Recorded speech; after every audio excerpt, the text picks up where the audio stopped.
ఆగ్నేయ బంగాళాఖాతంలో అల్పపీడనం ఏర్పడింది. ఇది వాయుగుండంగా బలపడబోతోంది.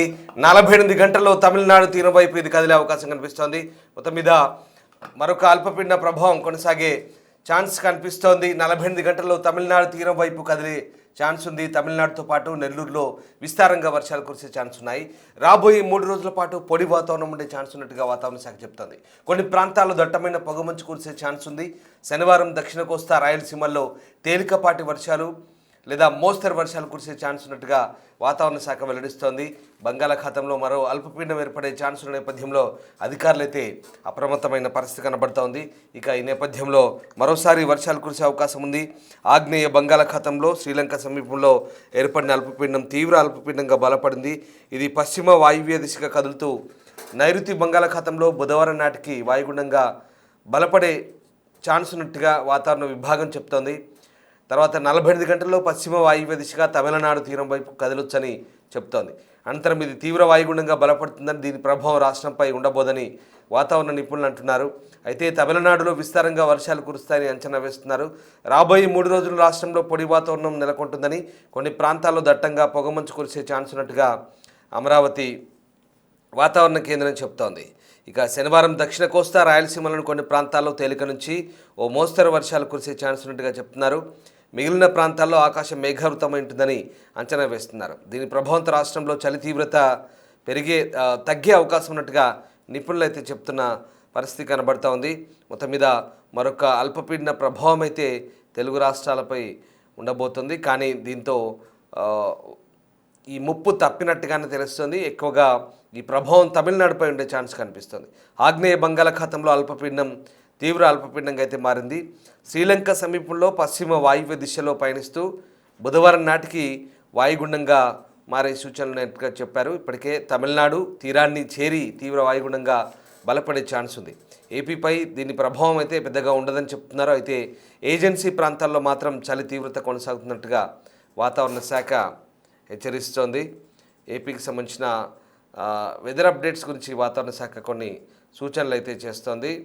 ఇక 48 గంటల్లో అంటే సుమారు 2 రోజుల్లో ఈ వాయుగుండం పశ్చిమ వాయువ్య దిశగా కదిలి తమిళనాడు తీరాన్ని చేరొచ్చని భారత వాతావరణ విభాగం అంచనా వేసింది. ఇది మరింత బలపడి తీవ్ర వాయుగుండంగా మారే ఛాన్స్ ఉంది. ఈ తీవ్ర వాయుగుండం ప్రభావం ఏపీపై ఉండదని మాత్రం వాతావరణ శాఖ చెప్తోంది. తమిళనాడులో మాత్రం ఈ వాయుగుండం కారణంగా విస్తారంగా వానలు కురిసే అవకాశం ఉన్నట్టు చెప్తున్నారు. ఏపీలో రాబోయే 3 రోజులు పొడి వాతావరణం ఉంటుందని చెప్తున్నారు. రాష్ట్రంలోని కొన్ని ప్రాంతాల్లో దట్టంగా పొగమంచు కురిసే ఛాన్స్ ఉంది. శనివారం రోజు మాత్రం దక్షిణ కోస్తాతో పాటు రాయలసీమలోని కొన్ని ప్రాంతాల్లో తేలికపాటి నుంచి ఓ మోస్తరు వర్షాలు కురిసే ఛాన్స్ ఉంది.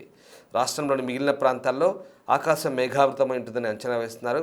ఈ వాతావరణ మార్పుల ప్రభావంతో చలి తీవ్రత తగ్గే ఛాన్స్ ఉన్నట్టుగా నిపుణులు చెప్తున్నారు. ఏపీలోని ఏజెన్సీ ప్రాంతాల్లో మాత్రం చలి తీవ్రత పెరిగింది.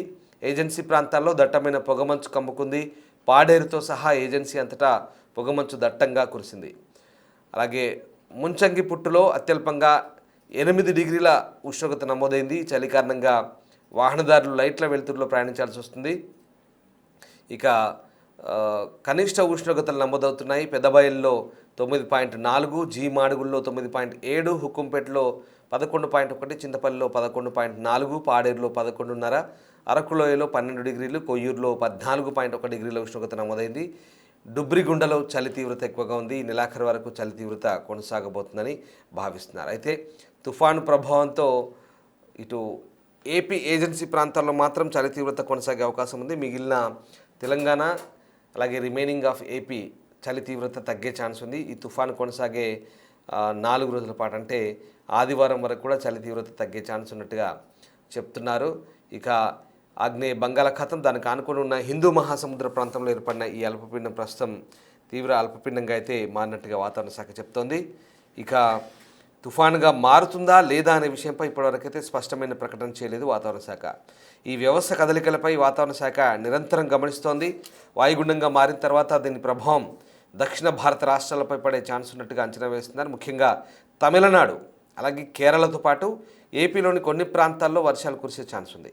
ఈ నెల 10, 11 తేదీల్లో దక్షిణ కోస్తా అలాగే ఆంధ్రప్రదేశ్ దక్షిణ కోస్తా జిల్లాలు రాయలసీమ ప్రాంతాల్లో అక్కడక్కడ తేలికపాటి నుంచి మోస్తరు వర్షాలు పడే ఛాన్స్ ఉన్నట్టుగా చెప్తున్నారు. ప్రస్తుతం అయితే సముద్రంలోకి వెళ్ళే మత్స్యకారులు అప్రమత్తంగా ఉండాలనైతే అలర్ట్స్ ఉన్నాయి.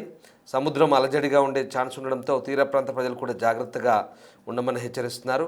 వాయుగుండం ఏ దిశగా కదులుతుందన్న దానిపై ఆధారపడి వర్షాలు పడే ఛాన్స్ ఉంది. అయితే రాబోయే రోజుల్లో ఈ వ్యవస్థ మరింత బలపడితే తుఫానుగా మారే పరిస్థితి ఉందా అనే అంశంపై అయితే ఇంకా క్లారిటీ లేదు. వాతావరణ శాఖ నుంచి వచ్చే తాజా అప్డేట్స్ని అయితే ప్రజలు గమనిస్తూ ఉండాలని సూచిస్తున్నారు. మొత్తం మీద ఒక అల్పపీడన ప్రభావం అయితే మళ్ళీ ఏపీ వ్యాప్తంగా కొనసాగే ఛాన్స్ ఉన్నట్టుగా కనబడుతోంది.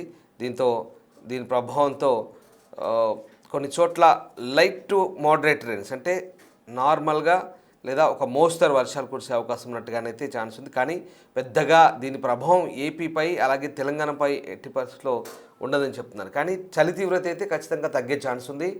దీని ప్రభావం అయితే ఎక్కువగా తమిళనాడుపై ఉండే ఛాన్స్ ఉన్నట్టుగా చెప్తున్నారు, అలాగే కేరళ. బట్ ఇది తుఫాన్గా మారబోతుందా లేదా అనేది ఇంకా అయితే క్లారిటీ లేదు. హిందూ మహాసముద్రంలో ఏర్పడిన అల్పపీడనం వచ్చే 2-3 రోజుల్లో అయితే వాయుగుండంగా మారి దీని ప్రభావం చూపించే అవకాశం ఉంది. అమరావతి వాతావరణ కేంద్రం ప్రకారం ప్రస్తుతం ఇది భూమధ్యరేఖ హిందూ మహాసముద్రంలో ఉన్నటువంటి తీవ్ర అల్పపీడన ప్రాంతం కొనసాగుతోంది. అనుబంధ ఉపరితల ఆవర్తనం అయితే సముద్ర మట్టానికి 5.5 కిలోమీటర్ల ఎత్తులో విస్తరించింది. ఇది రాబోయే 24 గంటల్లో ఎటువైపు పయనిస్తుంది అనేది ఇంకా దాని దిశ ఎలా మార్చుకోబోతుంది, తుఫానుగా మారుతుందా లేదా నార్మల్గానే ఇది బలహీనపడుతుందని చూడాల్సింది. సో దిగువ ట్రోపో ఆవరణంలో కోస్తా ఏపీ, యానాం, రాయలసీమ, ఈశాన్య తూర్పు దిశగా ప్రస్తుతం అయితే గాలులు వీస్తున్నాయి. వీటి ఫలితంగా 3 రోజుల వరకు వాతావరణ సూచనలు అయితే కొనసాగుతున్నాయి. ముఖ్యంగా బుధవారం, గురువారం పొడి వాతావరణం అయితే ఏర్పడే ఛాన్స్ ఉంది. దట్టమైన పొగమంచు 2 చోట్ల కురిసే అవకాశం ఉంది. రాగల 5 రోజుల్లో కోస్తా ఆంధ్ర, యానాం, రాయలసీమలో చాలా తక్కువ ఉష్ణోగ్రతలు నమోదయ్యే అవకాశం ఉంది చెప్తున్నారు. ఇక తెలంగాణలో అయితే 3 రోజుల వరకు కింది స్థాయి గాలు ప్రధానంగా తూర్పు ఈశాన్య దిశ నుంచి వీస్తున్నాయి. దీని ప్రభావంతో ఉష్ణోగ్రతలు తక్కువగానే నమోదయ్యే ఛాన్స్ ఉంది. అలాగే బుధ, గురు వారాల్లో పొడి వాతావరణం అయితే ఏర్పడే ఛాన్స్ ఉంది. 2-3 రోజుల్లో కొన్ని ప్రాంతాల్లో కనిష్ట ఉష్ణోగ్రతలు సాధారణం కంటే తక్కువగా నమోదయ్యే ఛాన్స్ ఉంది. రాబోయే 2 రోజుల్లో తెలంగాణ రాష్ట్రంలో అక్కడక్కడ కొన్ని ప్రాంతాల్లో పొగమంచుకు కూడా ఛాన్స్ ఉన్నట్టుగా చెప్తున్నారు. సో మొత్తం మీద అయితే ఈ అల్పపీడన ప్రభావం పెద్దగా తెలుగు రాష్ట్రాలపై ఉండదనే విషయం అయితే స్పష్టమవుతుంది. బట్ ఇది ఎక్కువగా తమిళనాడు వైపే దీని ప్రభావం ఉండే ఛాన్స్ ఉన్నట్టుగా చెప్తున్నారు. తమిళనాడులోనే దీని ప్రభావంతో విస్తారంగా వర్షాలు కురుస్తాయని అంచనా వేస్తున్నారు.